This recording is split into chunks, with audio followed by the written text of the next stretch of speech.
కోర్టుల రాజకీయాలను వేడెక్కించేలా టీఆర్ఎస్ అధినేత్రి కల్వకుంట్ల కవిత కీలక వ్యాఖ్యలు చేశారు. కోర్టులలో టీఆర్ఎస్ జెండా ఎగరేయడమే తమ లక్ష్యమని ప్రకటించిన ఆమె ప్రజా సమస్యలు, రైతులు, యువత, బీసీలు, మైనార్టీలు, విద్యా, వైద్యం వంటి హామీలపై వరుస హామీలు ఇచ్చారు. తెలంగాణ ఏర్పడి 12 ఏళ్లు గడిచిన ప్రజల జీవితాల్లో ఆశించిన మార్పు రాలేదని విమర్శించిన కవిత తమ పార్టీ అధికారంలోకి వస్తే ప్రతి విద్యార్థికి ఉచిత విద్య, ప్రతి కుటుంబానికి ఉచిత వైద్యం అందిస్తామని హామీ ఇచ్చారు. యువతకు బ్యాంకులతో సంబంధం లేకుండా 2 లక్షల నుంచి 2 కోట్ల రూపాయల వరకు రుణాలు అందిస్తామని, రైతును రాజుగా నిలబెడతామని చెప్పారు. ఇక సామాజిక న్యాయమే తమ పార్టీ లక్ష్యమని స్పష్టం చేసిన కవిత బీసీలు, మైనార్టీలకు తగిన ప్రాధాన్యత కల్పిస్తామని అన్నారు. ఇక మరోవైపు సీఎం రేవంత్ రెడ్డి ప్రభుత్వంపై తీవ్ర విమర్శలు చేశారు.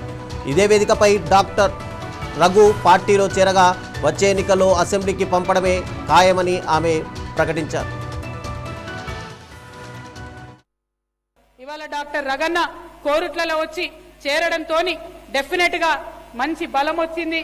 ఆ బలాన్ని ఇంకా మంచిగా ప్రజల కోసం కొట్లాడడానికి, ప్రజల పక్షాన నిలబడడానికి మేము వాడుకుంటాం. మేము ఇవాళ ప్రధాన ప్రతిపక్షంగా పనిచేస్తున్నాం. రేపటి నాడు మీ అందరి దయ ఉంటే ఖచ్చితంగా అధికారంలోకి వస్తాం. వచ్చి ఇప్పుడు దాకా చెప్పిన పనులన్నీ కూడా చేసి పెడతాం. మరి రగన్న అన్ని పార్టీలు నమ్ముకొని మోసపోయింది అన్నారు. అన్న అన్ని పార్టీల అన్నలు ఉన్నారు కదన్న, మోసం చేస్తారు. ఇది అక్క పార్టీ, మోసం ఉండదు.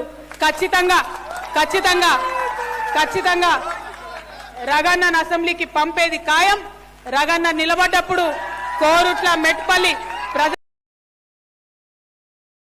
వారిని గెలిపించాలని చెప్పి మనస్ఫూర్తిగా మిమ్మల్ని అందరినీ కోరుతున్నా. నిజంగా ఈ కోరుట్ల, నిజామాబాద్ పార్లమెంట్ ప్రజలందరికీ కూడా మళ్ళొకసారి నేను చేతులు జోడించి నమస్కరిస్తా ఉన్నా.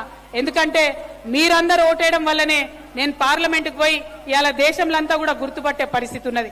మీ దయతోని నేను ఇవాళ 10 మంది నన్ను గుర్తుపట్టేటటువంటి స్థాయికి ఎదిగిన. మరీ ముఖ్యంగా కోరుట్ల, మెట్పల్లిలో ఉన్న ఎవరైతే ముసల్మాన్ సోదరులు ఉన్నారో అబ్ సబ్కో మే తహే దిల్ से और एक बार शुक्रिया अदा करना चाहती हूँ, क्योंकि आप मुझे अपने बहन मान के एक फैमिली मेंबर का आपने दर्जा दिया. पूरे पार्लियामेंट के हलके में मुसलमान भाइयों ने वो रेस्पेक्ट मुझे दिया. तो इसी रिलेशनशिप से, इसी रिश्ते से मैं आपसे मांगती हूँ कि आप टीआरएस पार्टी का तायद करिए, रगन्ना को सपोर्ट कीजिए, पवन को सपोर्ट कीजिए, टीआरएस पार्टी को आगे बढ़ाइए. हम आपके लिए काम करेंगे. Thank you. जय तेलंगाना.